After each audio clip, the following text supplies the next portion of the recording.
MST CET paper 2024 नाइन्थ में shift first paper chemistry. First question, identify fibrous protein from following. इनमें से कौन सा फाइब्रस प्रोटीन है?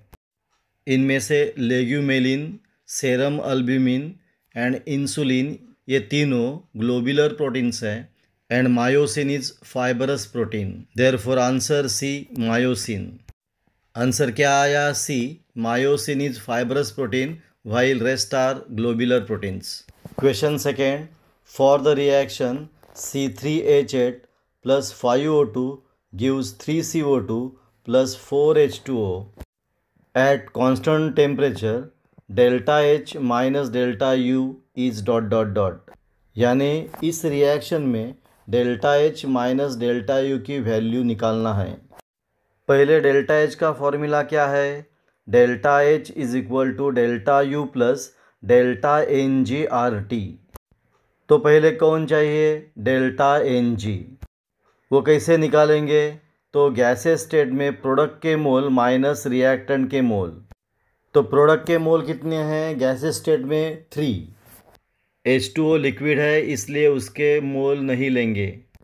रिएक्टेंट के मोल कितने हैं? C3H8 का 1 मोल एंड O2 के 5 मोल, टोटल 1 + 5 यानी 6।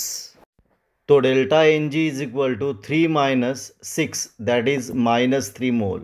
डेल्टा H का formula delta H is equal to delta U plus delta NG/RT। सिर्फ डेल्टा Ng की वैल्यू भरेंगे -3, तो इक्वेशन होगा delta H is equal to delta U plus -3RT। Rearrange करने के बाद delta H minus delta U की वैल्यू आई -3RT। तो अपना आंसर आया C, -3RT। अपना आंसर आया C, -3RT। Question number 3, which from the following reaction is not possible for benzene due to reversible nature. इसमें से कौन रिवर्सिबल नेचर के कारण बेंजीन से रिएक्शन नहीं देगा? आयोडीन की बेंजीन से जो रिएक्शन है वो रिवर्सिबल है, इसलिए आयोडीनेशन नहीं मिलेगा। Benzene on reaction with iodine it gives iodobenzene, पर ये रिएक्शन रिवर्सिबल है इसलिए रिवर्स ऑर्डर में रिएक्शन होता है, इसलिए आयोडीनेशन इज नॉट पॉसिबल। तो आंसर आया डी, आयोडीनेशन, बिकॉज आयोडीन के साथ बेंजीन की रिएक्शन रिवर्सिबल है। Question 4, calculate the volume of unit cell when metal having density 1 gram per centimeter cube and molar mass 23 gram per mole crystallize to form BCC structure। क्या calculate करना है? Volume of unit cell.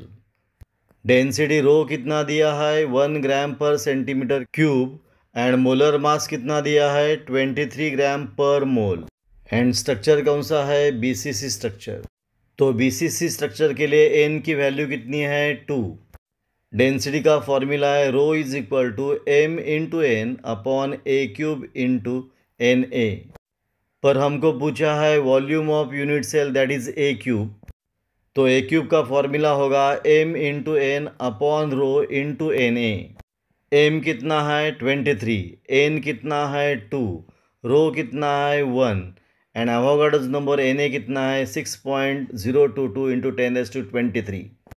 Value substitute करने के बाद answer आता है 7.6 into 10⁻23 centimetre cube. तो answer आया डी। आंसर आया D, 7.6 into 10⁻23 centimetre cube. Question number 5, which polymer is obtain from monomer using butadiene and acrylonitrile. तो पहले वाला ब्यूटाडाइन एंड दूसरा एक्रिलोनाइट्राइल, इससे क्या बनता है? तो बना एन। तो आंसर आया सी, बना एन। तो आंसर क्या आया? C, Buna N is copolymer form from monomer using butadiene and acrylonitrile. Question 6, which from following element belongs to the actinoids. तो एक्टिनॉइड सीरीज कौन सा है? Actinium, thorium, protactinium, uranium, neptunium, plutonium, americium, curium Cm, berkelium, californium, einsteinium, fermium, mendelevium, nobelium and lawrencium. तो answer आया curium Cm। Question number 7, which of the following rule state that it is impossible to determine simultaneously the exact position and exact momentum of electron। इसका answer है Heisenberg uncertainty principle. Heisenberg uncertainty principle क्या बताता है कि electron की exact position and exact momentum same time पे that is simultaneous determine करना impossible है। Therefore आंसर आया C, Heisenberg uncertainty principle. Question number 8, calculate the cryoscopic constant of solvent when 2.5 gram solute is dissolve in 35 gram solvent lowers its freezing point by 3 kelvin and molar mass of solute is 117 gram per mole. क्या पूछा है? Cryoscopic constant that is K F. Solute का mass कितना दिया है? 2.5 ग्राम that is W2। Solvent का mass कितना दिया है? 35 gram that is W1। Molar mass of solute दिया है 117 दैट इज M2। तो फॉर्मूला है delta TF is equal to 1000 KF into W2 upon M2 into W1। तो KF कितना आएगा? Delta TF into M2 into W1 upon 1000 into W2। अब value substitute करेंगे। Delta TF 3, M2 117, W1 35 and W2 2.5 gram. तो answer आया 4.91 kelvin kg per मोल। Answer आया D, 4.91 kelvin kg per mole. Question number 9, Which of the following solvent reduces the environmental pollution? कौन सा solvent environmental pollution कम करेगा? Simple answer water.